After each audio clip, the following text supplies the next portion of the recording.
7. Tilning fazilati va qusuri, foydasi va ziyni aytiladi.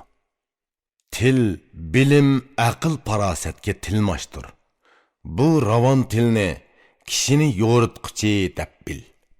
Til kishining qadrini oshiradi. Uning bilan kishi baxtga erishadi. Til kishini xo'rlab qo'yadi. Uning bilan arning beshi ketadi. Til go'yo eshikda yotgan arslondir. Ey uy egisi, ehtiyot qil, beshingni yeydi. Til azobidan qiynalgan kishi nima deydi? Angla. Bu so'zga amal qilib, uni o'zingga hamroh qil. Ya Rabb, til menga qanchalik ko'p jafo chektirdi. Beshimni kesmasin uchun tilimni kesay.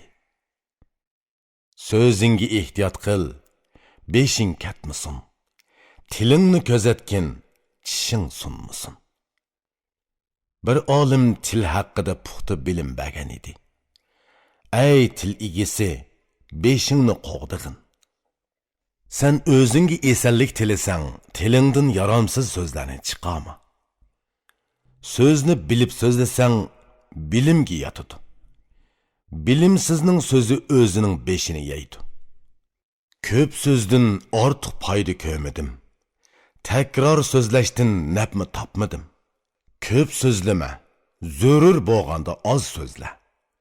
Tuman so'zning tugunini birli so'z bilan yash. Kishi so'z bilan yuqori o'rlab podshoh bo'ladi. Ko'p so'z boshni yaga agdiradi. Ko'p so'zlasa quruq gap sotdi deyishidi. Agar so'zlimasa kekashgan deydi. Shundoq ekan, ustilik bilan ish qil. Ustilik bilan qilingan ish kishini yuqori ko'taradi. Tilingni qattiq saqla, beshing saqlanadi. So'zingni qisqartqin, yeshing uzuraydi. Tilning ko'p foydasi bor, ziynimi nurg'un. Til ba'zida maqtiladi, ba'zida ming turlik so'kish oladi. Demak shundoqkan, so'zni bilib so'zla. So'zing ko'zsiz qorg'uga ko'z bo'lsin. Bilimsiz aniqki qorg'udur. Yur ay bilimsiz, tegishlik bilim ol. Qara, tug'ilgan odam o'ladi. So'zi belgi bo'lib qoladi. So'zingni yaxshi so'zla, o'zing o'lmaysan. Ikki narsa bilan odam qiyirmaydi. Biri yaxshi harakat, biri yaxshi so'z. Odam tug'iladi, o'ladi. Baqqinki uning so'zi qoladi.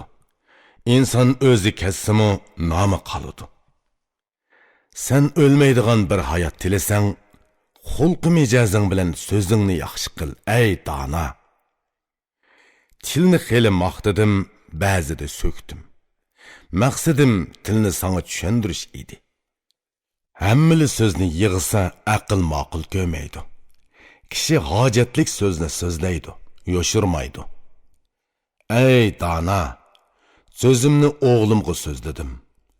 O'g'il mendan to'van turadi. Menga qandoq tanglashsin? Ey o'g'il, so'zimni sana so'zladim. Ey o'g'il, sana o'zimning bu nasihatimni qildim. Mendan sana oltin kumush qolsimi, sen uni bu so'zlarga tang ko'ma. Kumushni ishlatsang tugaydi, yo'qoladi. So'zimni ish qilsang, kumush tepiladi. Kishidan kishiga qoladigan meros so'zdir. Vasiyat qilingan so'zni esingda tutsang, foydasi ko'pdir. Ey dana olim, bugun qopqingni turma. O'z o'zrimni ayminib aytaman.